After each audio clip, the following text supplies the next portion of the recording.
Bismillahirrahmanirrahim. Ada banyak orang bahkan mungkin kita ngerasa bahwa kita itu kurang beruntung dibandingkan orang lain. Ngerasa bahwa kayaknya Allah nggak adil sama kita. Karena kita melihat orang lain mendapatkan banyak nikmat, sedangkan kita enggak. Kita ngerasa kayak orang yang paling dicurangin dalam hidup oleh Allah Subhanahu wa Ta'ala. Kita ngerasa kayaknya orang yang paling sengsara di antara semua manusia. Ketika kita membandingkan hidup kita dengan hidup orang lain. Kalau kita pernah ngerasa kayak gitu,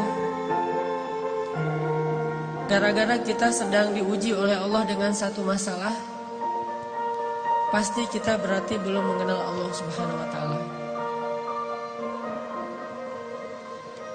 Ada orang yang diuji mungkin dengan ujian fisik. Dan kadang-kadang itu bukan ujian sebetulnya. Dia aja yang tidak mampu bersyukur atas nikmat fisik yang Allah berikan.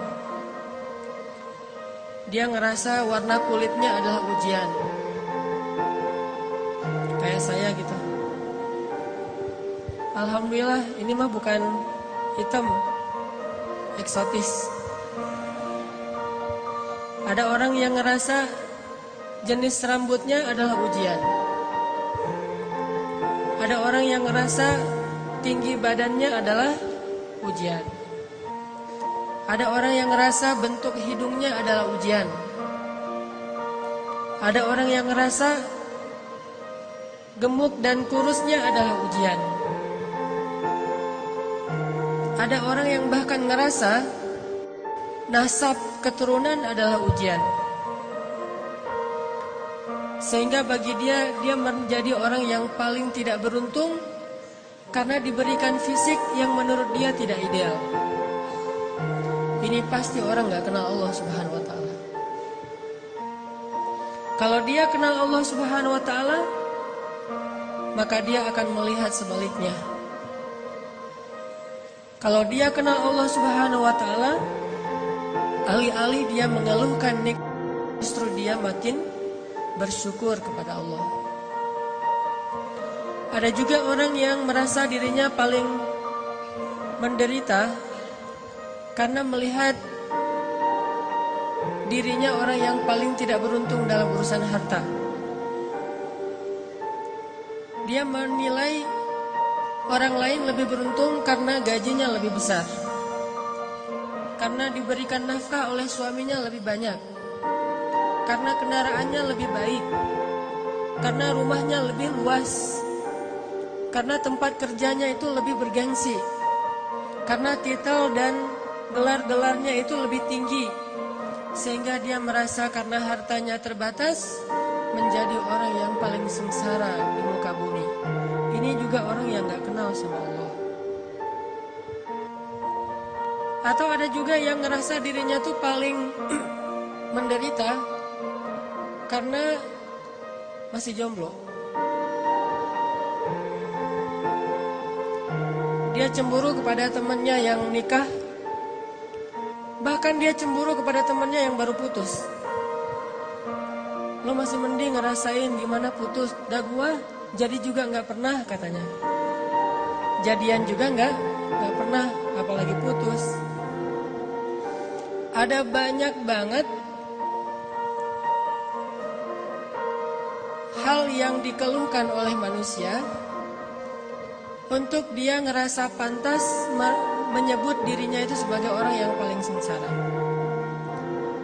Ada banyak hal yang dianggap oleh manusia itu pantas dikeluhin kepada Allah Subhanahu wa Ta'ala karena memang dia ngerasa dicurangin oleh Allah Subhanahu wa Ta'ala. Abu Ubaidah bin Jarrah kekuasaan sebagai gubernur di Syam, Suriah. Sehingga suatu hari ketika dia sedang memantau keadaan rakyatnya lagi belusukan, keliling-keliling gitu. Abu Ubaidah pernah melewati suatu hutan yang tidak ada penduduk tinggal di sana.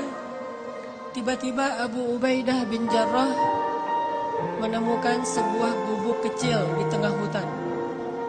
Ini lagi lewat nih bersama pasukannya, kayak lagi ada ekspansi gitu.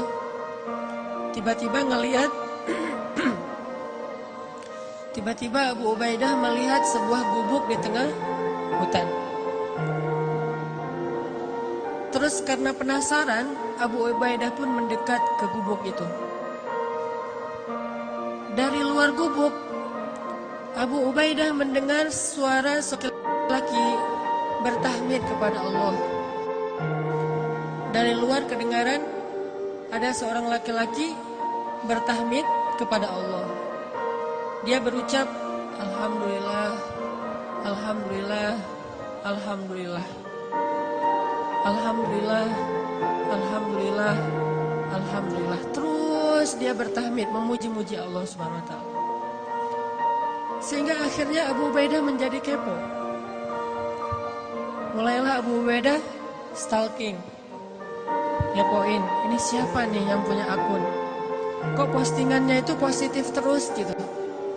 Postingannya itu memuji-muji Allah. Allah maha baik, Allah baik banget, Allah luar biasa, Allah keren, Allah apa. Terus memuji-muji Allah Subhanahu wa Ta'ala. Terus begitu. Sampai akhirnya Abu Ubaidah penasaran. Maka Abu Ubaidah pun memberi salam, minta izin supaya dibolehkan masuk ke dalam rumah. Assalamualaikum. Waalaikumsalam. Boleh saya masuk? Adkhul, kata Abu Ubaidah. Silakan, silakan. Akhirnya Abu Ubaidah pun masuk ke dalam rumah itu. Sementara prajurit-prajuritnya menunggu di luar. Ketika Abu Ubaidah masuk ke dalam rumah, Abu Ubaidah merasa heran karena dia melihat di dalam rumah itu hanya ada seorang kakek-kakek yang terbaring di atas tanah, gak punya kasur, bahkan gak punya tikar, gak punya bantal, benar-benar terbaring di atas tanah. Dan rumahnya kosong, tidak ada perabotan apapun. Gak ada tempat tidur, gak ada lemari, gak ada dapur, ya satu ruangan gubuk itu aja.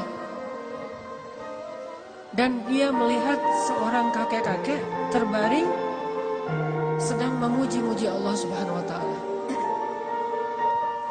Ketika Abu Ubaidah mendekat kepada kakek ini, ternyata Abu Ubaidah baru ngeh kakek ini adalah seorang tunanetra, tidak bisa melihat.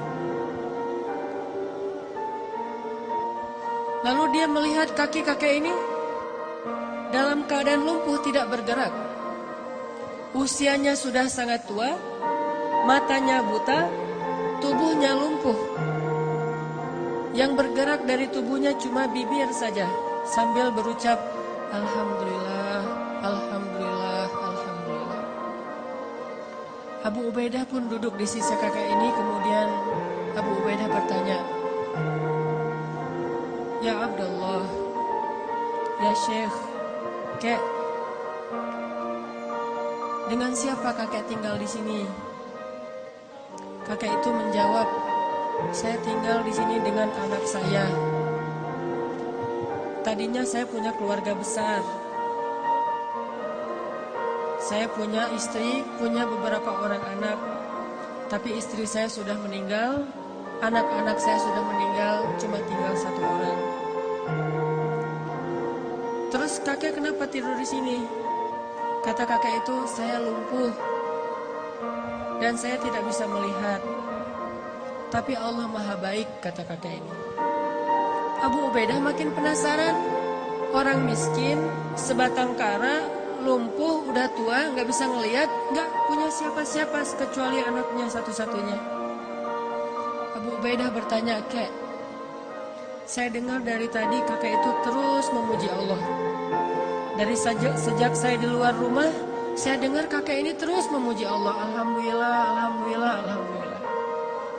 Tapi saya perhatikan, sepertinya kakek ini tidak punya kehidupan yang layak.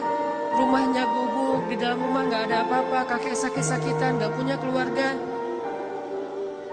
Saya penasaran apa yang kakek syukuri kepada Allah sehingga kakek tidak berhenti mengucapkan Alhamdulillah.